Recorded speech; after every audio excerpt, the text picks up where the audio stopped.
যৌথ অধিকার, স্ব জায়গায় সযত্নে কাজ করা।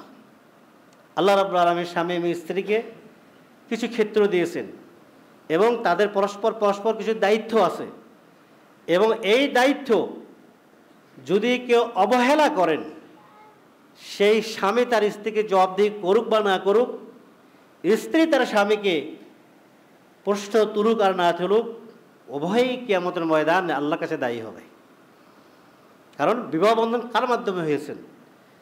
বিবাহ বন্ধন হয়েছেন আল্লাহর নির্দেশনায়। আল্লাহর নির্দেশনায় বিবাহ বন্ধনের এই ভেতরে ওই যৌন ক্ষমতা, এটা কে দিয়েছেন? স্বয়ং আল্লাহ। পরস্পরের সাথে এই লেনদেনের সিস্টেম কে দিয়েছেন? স্বয়ং আল্লাহ। দায়িত্বটা কে দিয়েছে? স্বয়ং আল্লাহ। সুতরাং বাঁচার কোনো উপায় নাই, দায়িত্ব পালন করতে হবে। আল্লাহর রাসূল একটি বক্তৃতায় বলছেন, আলা কুল্লুকুম রাইন ওয়া কুল্লুকুম মাসউলুন আন রায়াতিহি। সহিহ বুখারীর হাদিস।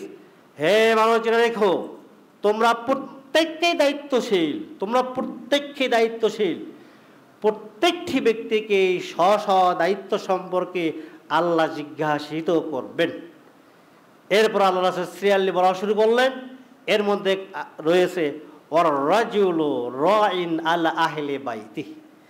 একজন মানুষ, একজন পুরুষ তার পরিবারের দায়িত্বশীল। তার পরিবার সম্পর্কে আল্লাহ তাকে জিজ্ঞাসিত করবেন। পরিবারের অভিভাবক তো বইয়েরই খোঁজ রাখে না, ছেলেরও খোঁজ রাখে না, মেয়েরও খোঁজ রাখে না, কোথায় পড়ে তাও সে জানে না, কোন ইউনিভার্সিটিতে যায়, কোন কলেজে যায়, কোথায় কী করতেছে, কোনো ভ্রুক্ষেপ নাই। এর নাম কি অভিভাবক নাকি? আল্লাহ রাসূল ওয়ার রাজুলু রাইন, একজন পুরুষ সে দায়িত্বশীল। কিসের? মসজিদের না, কলেজের না, ইউনিভার্সিটির না, কোনো জায়গার না। পারিবারিক নামক বিশাল যে প্রতিষ্ঠান, মানব গড়ার যে প্রতিষ্ঠান, মানুষ যেখান থেকে প্রতিপালিত হয়, আলা আহলে বাইতি, সে তার পরিবারের দায়িত্বশীল।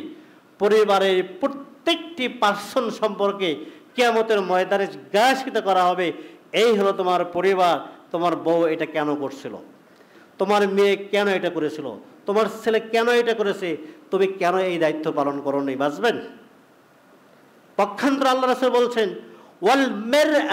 ওয়াল মারআতু রাইয়াতুন, আর একজন নারী, একজন মহিলা তার স্বামীর পরিবারের সে দায়িত্বশীল। কিসের সে দায়িত্বশীলা?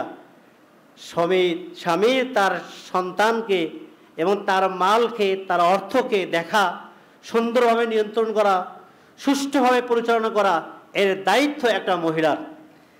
একজন মহিলা তার সন্তান, তার ছেলে, তার মেয়ে কোথায় যাচ্ছে, কি করতেছে, এটা যেমন স্বামীর দেখার দায়িত্ব, এটার দায়িত্ব তার স্ত্রীরও। স্ত্রী বসে থাকলে হবে না, এটা তো আমার স্বামী দেখবে, ওটা আমার দেখার বিষয় না। ছেলেটা এরকম করতেছে, আমি কি করব, আমি তো মা না। আপনি মা, আপনাকে দেখতে হবে। আপনি না দেখলে আল্লাহ রাব্বুল আলামিনের কাঠগড়ায় আপনাকে জিজ্ঞাসা করবেন। এই জিজ্ঞাসায় আপনি পার হয়ে জান্নাতে যাবেন, না হলে আপনি আটকে জাহান্নামে যাবেন। সুতরাং এই যে যৌথ অধিকারটা অবশ্যই আপনারা কি করবেন? আদায় করবেন। স্বামী এবং স্ত্রীর যৌথ অধিকারের মধ্যে গুরুত্বপূর্ণ অধিকার হলো স্বামী স্ত্রীর বন্ধনের মধ্যে, পারিবারিক বন্ধনের মধ্যে দুই ব্যক্তির একাকী করে আত্মার মধ্যে লুকায়িত যত গোপন তথ্যাবলী রয়েছে, কথোপকথন রয়েছে, সংবাদ রয়েছে, কেউ কারোর কাছে প্রকাশ করতে পারবে না। বুঝতে পারি নাই? একজন স্বামী তার স্ত্রীকে বিশ্বাস করে অনেক তথ্য দেয়, তাই না? স্ত্রীও অনেক তথ্য তার স্বামীকে দেয়, এবং তাদের মাঝে অনেক গোপন বিষয়গুলোকে সংরক্ষিত রয়েছে। আল্লাহ রাসূল বলছেন, একজন স্বামী তার স্ত্রীর ব্যাপারে এই তথ্যগুলো অন্যকে বলতে পারবে না, স্ত্রী তার স্বামীর এইগুলো বিষয়কে অন্য কোথাও বলতে পারবে না। মুসলিম উম্মাহ জেনে রাখবেন, একজন ব্যক্তি তার কোনো সম্পদ, টাকা পয়সা ইত্যাদি কারো কাছে আমানত রাখে, যে আপনি এটা আমার একটা আমানত রাখবেন, এই আমানত রাখাটা এটা কি ইবাদত কিনা? এই আমানত রাখলে সে আমানতে খেয়ানত করতে পারবে না। অনুরূপভাবে গুরুত্বপূর্ণ আমানত কোনো নারী যদি আপনাকে বলে, ভাই এই সংবাদটা আমি আপনার কাছে আমানত রাখলাম, কোনো ভাই যদি আপনাকে বলে, আপনার কাছে আমার এই কথাটা আমানত, আপনি কাউকে বলবেন না, তাহলে এই কথাটাও সংরক্ষণ করা আপনার ইমানি দায়িত্ব। কিন্তু এই কথাটা কিন্তু থাকে না, থাকে।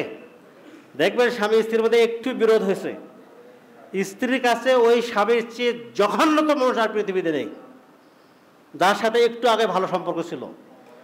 আর যে স্ত্রীটা এত অবদান রাখছে এই সংসারে, একটু বিরোধের পরে দেখবেন তার যত গোপন তথ্যাবলী আছে সব পাবলিশড হয়ে গেছে। আপনার সাথে আপনার অপর বন্ধু গভীর সুসম্পর্ক, এটা তো একটা ইবাদত।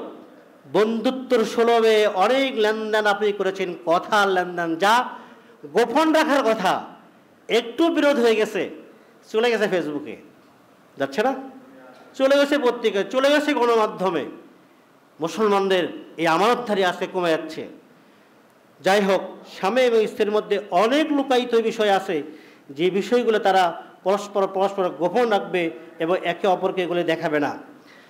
এভাবে অনেক পারস্পরিক যৌথ অধিকার আছে, এই অধিকারগুলো আমাদেরকে খেয়াল রাখতে হবে।